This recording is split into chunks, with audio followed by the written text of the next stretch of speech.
Robert F. Kennedy Jr., of course, joined Elon Musk for a Twitter Spaces discussion yesterday about his campaign for president. The New York Times characterized the discussion as follows, quote, Robert Kennedy Jr. with Musk pushes right-wing ideas and misinformation. Mr. Kennedy, a long-shot Democratic presidential candidate with surprisingly high polling numbers, said he wanted to close the Mexican border and attributed the rise of mass shootings to pharmaceutical drugs. The Times in particular took issue with Kennedy's characterization of President Biden as a warmonger. Quote, Mr. Kennedy spent 9 uninterrupted minutes attacking Mr. Biden as a warmonger and claimed that their party was under the control of the pharmaceutical industry. I think the Democratic Party became the party of war, Mr. Kennedy said. I attribute that directly to President Biden. He added, he has always been in favor of very bellicose, pugnacious, and aggressive foreign policy, and he believes that violence is a legitimate political tool for achieving America's objectives abroad. I wonder which part of that was supposed to be misinformation. Journalist Glenn Greenwald weighed in on what he called a hit piece by the Times. Quote, the New York Times glossary, misinformation, words spoken by a critic of the Democratic Party establishment. Right wing, one who is a critic of the Democratic Party establishment. Of course, corporate outlets will attack all Biden opponents, but this New York Times hit piece on RFK Jr. is just dumb. He continued, how dare RFK Jr. characterize Joe Biden, someone who has vehemently supported every U.S. war for decades, was a key Senate advocate of the war in Iraq, and is flooding Ukraine with advanced weaponry, of being a warmonger. Why, this is misinformation. Censor it. I think Glenn is getting at something very real here, which is that, we'll get into the full range of things that were discussed in this Twitter Spaces. There are many points of policy where I'm not a Democrat, where I disagree very much with where RFK Jr. is coming from, but I'm having a hard time agreeing with this framing by mainstream people, by the New York Times, that he is some uniquely duplicitous liar. The criticisms he's making of the Democratic Party with respect to how it has changed its views on free speech, the mainstream elites coming out against free speech, being the party, the consensus, the group that supports war, that supports neoconservatism, that's all true. That's all a trajectory change that has taken place over the last 15 years. It's true. Of all the things to pick up and criticize out of that 2 hours Twitter Spaces, it's bizarre that they would hop on that particular bandwagon.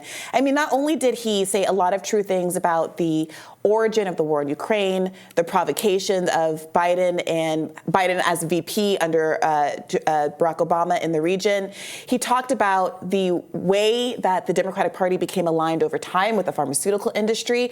He talked about how Obama, to pass Obamacare, had to make this trade-off to get votes on board. And he basically threw the American people under the bus by saying we can't negotiate with the pharmaceutical industry. And at that point, the Democratic Party pivoted to be the party that took more money from the pharmaceutical industry as the Republicans. He showed a really interesting and comprehensive understanding of some of the reasons for bias in the media. He talked about how absurd it is to have a General Dynamic, military companies advertising during Morning Joe, and how that incentive there is not because, parents prepping their kids for school and watching the news are buying defense missiles, but because they want to be able to control the narrative, and the same thing happening in the pharmaceutical industry. I mean, there was so much truth in what he said. At the same time, I do think that the format, again, was awkward. There was that maybe 30 minutes of obsequiousness up top where it was basically RFK Jr. praising interviewing Musk, not the other way around. At one point, Elon Musk said, okay, I think the people listening probably want to hear more about you and your policy views and your run. Exactly, especially because Musk wasn't a particularly interesting interview, especially even compared to RFK Jr. He's just a much less thoughtful and articulate person.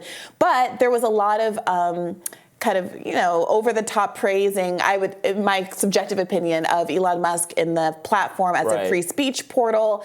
I think he did a really great job talking about the values of free speech and the way the ACLU has failed to hold up the values of his youth that were very accurate. But there was also a failure to criticize the way that Twitter has similarly betrayed its own promises. And I wondered if the way RFK Jr. was framing what Elon has done on Twitter as this almost sacrifice Elon has made, buying it for $44 billion. Yeah. It's only worth like $15 billion now because of the advertisers leaving it. And him saying, you've made this true, financial hit to defend free speech. And I don't know if Elon sees it that way, right? I think he still aspires to make it a profitable enterprise, right? Not just to, I don't think he planned to just like lose $30 billion to defend free speech. I mean, that's almost, Twitter is a place for elite discourse. It's not like everyone in the world is on Twitter. Yeah, I mean, maybe it would be, if you're going to spend $30 billion to just like give it away in order to prop up free speech, I don't know that Twitter was the right even approach to do that. Right. But I don't think that's actually what Elon wants to do. He wants to build a profitable place where there's less bias and there's more free speech. But this is going to involve and make money. It's going to involve compromises that maybe he didn't consider. But he had to be forced, remember, into buying Twitter, because part of the issue was when he looked under the hood, ostensibly, and saw the subscriber numbers, he didn't think it was going to be profitable or advantageous, whatever the reason. I think that's a perfectly legitimate problem to have with the company as you're buying it. But he didn't say, I'm going to do it anyway because I believe in free speech and justice. He then had to be strong-armed into completing the deal. Moreover, he's just hired this new Twitter CEO, which has gotten a lot of criticism from his supporters because she is from an establishment news organization, and the incentive behind hiring her seems to be to gin up advertisers again. So there's this dissonance between critiquing advertisers, the nature of these businesses that depend on advertising dollars, the negative influence on speech that the advertisers can have, but also very much trying to still keep them within your wheelhouse and to profit off of that structure. Now, there are a couple of other parts of this interview that went viral.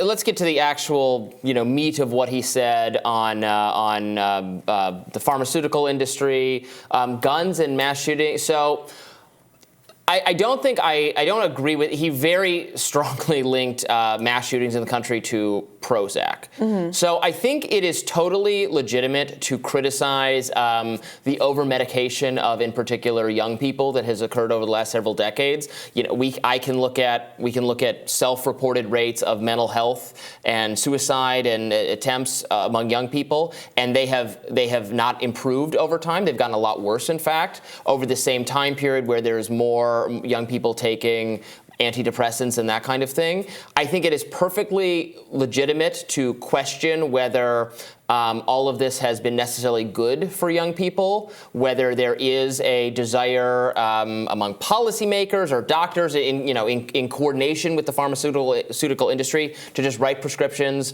for mood altering things for young people and say that has this actually done them a lot of good if you look at that. So I think that's totally fair. I don't think it's quite fair to say that that's the obvious cause of mass shootings in the country. But the school shootings, not all of those people were on antidepressants, a lot of them. Of course not. And look, his answer was sort of all over the place. He referred to himself as a constitutional absolutist. He said, I'm not going to take guns away because he understands what gun culture is and how polarizing that would be. But then he said he wants TSA-style airport security for schools. Right. He says, we have to stop the killings in the school. He also says, my family has been personally very much affected by gun violence for obvious reasons. Right. So he seemed to be, the California guy in him seemed to come out.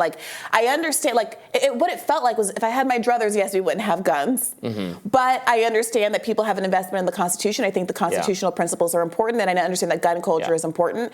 That's all fine. I totally a view that I think makes sense as a policy position. What he ended up doing was, and he does this frequently, he explained what the dividing lines are and what the tension lines are without necessarily offering up a solution.